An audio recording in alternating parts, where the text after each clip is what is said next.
to share that strategy with us. Thanks for the call, Joe Sestak. Good to be with you, Steve. Thanks. So what do we do? Well, we can't look at ISIS any longer as though it's just a terrorist organization. Oh, it's that, all right.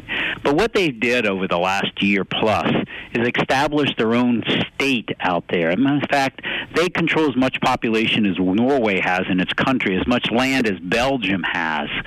And they have their own government. I mean, in institutions out there, their own banking system and all.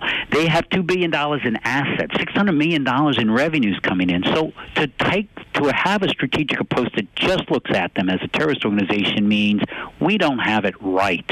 We've got to go against them in a balance of power approach. Militarily, that means not just helping the Kurds on the ground with our air power, but taking down the oil fields in northeast Syria from where they get a lot of their revenues. They sell it for profit through Turkey, taking down the military headquarters that are in the city of Raqqa. And then we have to take down all that infrastructure. Second, most important, bringing together those nations that have a common interest in taking down ISIS, including those that are often adversarial to us, Iran and Russia. And so that is the real key to this, to get a balance of power of other states against this wannabe state. Otherwise, we're just going to be throwing in 50 special forces at a time. To what end? Have a right strategy with the benchmarks that you can measure our forces to and mark the success of doing it. That's what we need. Are you talking about a coalition approach? Are you talking about the United States taking the lead with troops on the ground? What exactly are you advocating? I am advocating, yes, the United States has the leadership over this coalition. Only we have the heft to bring it together. But second of all, this includes other nations that they will be doing the ground confrontation. Russia already is on the ground there. Iran has already lost 3,000 of its soldiers on the ground, fighting, yes, in support of Assad, the president, the brutal dictator of Syria, but also against ISIS. That means, as a leader of a coalition, we're going to have to bring together those nations that have a common interest against ISIS, are willing to do the groundwork, but have different interests also from us. For example, they want Assad to stay around.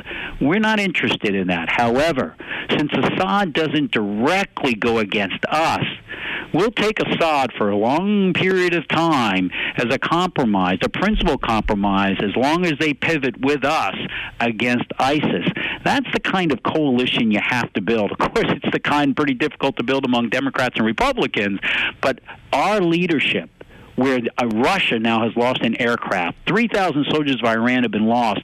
To have our artillery from the sky in support with Russia's, not just deconflicting airspace, but sharing intelligence, this is going to be the absolute necessary way to do it so that we don't put troops on the ground. We have the Arab nations and those there doing that work to take down ISIS's territory and their infrastructure from the ground. So in the diplomatic sense as well as the military... You there, Steve? Yeah. Are you there?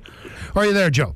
Hi, Steve. Okay. I'm sorry, I couldn't hear you. I didn't know if you were able to hear all my statements. That's okay. Does this coalition, in addition to our so-called normal allies, does this coalition also include representatives from the Iranian government and the Russian government? It will include those from Iran. Right. Look, they're down there with the old saying of the enemy of our enemy might be right. a friend of convenience. We did this with the Soviet Union against Nazi Germany. I mean, this is where there is a common threat to us. This is a wannabe state, and it's an illegitimate state, and there is a common interest here. We've done this before, as I just mentioned, and we have to do it again. Now, does that mean that Iran and Russia want to retain influence in the area that they've had historically, and Assad is around? Yeah, but that's going to be the principal compromise that's got to be brought about. Otherwise, Steve, we just have an anti-terrorist threat. And otherwise, if you really want to take this state down, our military going on the ground is not worth the cost of doing it. Not when we have the ability to have others who are already there that can be coalesced with our bringing the real strategic air power from above to help bring this state down. And otherwise, what is the benchmark by which we are saying 50 special forces? Why not 51? Why isn't it 20? And otherwise, we just don't have the right strategy. We're just more in response to what's happening rather than driving and shaping it. So ultimately, that coalition, which would be far more inclusive than any coalition we've been involved in, might very well be able to diplomatically help end that civil war in Syria. Yes, because, and that is the goal right now, is that hopefully you would have by the beginning of the year a coalition of those coming together diplomatically, where a decision is made, all right? We understand Assad is going to stay for, instead of a month or two, he's going to stay maybe X amount of months or a year or whatever. But there will be a transition away. Russia doesn't care that much about Assad. It cares about that it is able to have some influence and is able to pull its ships into its port in the Mediterranean there. And so at the end of the day, the government that may take over may not be Assad. It may be one that we're not totally in love with, but it's one that's much more acceptable to us as well as to Russia. That is the art of the possible. Look, otherwise what you're left with is just all these uncoordinated adversaries that are going individually up against not just ISIS, but the Kurds and the Sunnis and the Shias and the Christians, and you're picking your moment here and there. There's one common enemy there now, ISIS. Yeah, they've got other enemies. But if we can placate them with their other interests, and this is the art of true hard-nosed diplomacy, then we're able to have the right strategy. Otherwise, it's just us deciding maybe another 50 special forces might do it. That's not a strategy. Joe, more than 4 million Syrian refugees have fled to Europe since Syrian government forces and rebels started fighting 5 years ago. Nearly 8 million other Syrians have been displaced from their homes, according to the United Nations.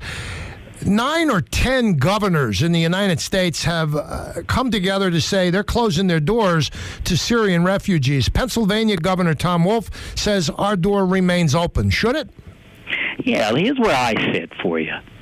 I see two images. I see the image of that terrorist sneaking in with all the refugees and getting to Paris and then doing damage. And I also see where there's no border controls in all of Europe, as you know. None. No visas are required as you go from one land to the other. But I also see the image of that young baby that was carried out of the water, dead, that was trying to flee with the parents.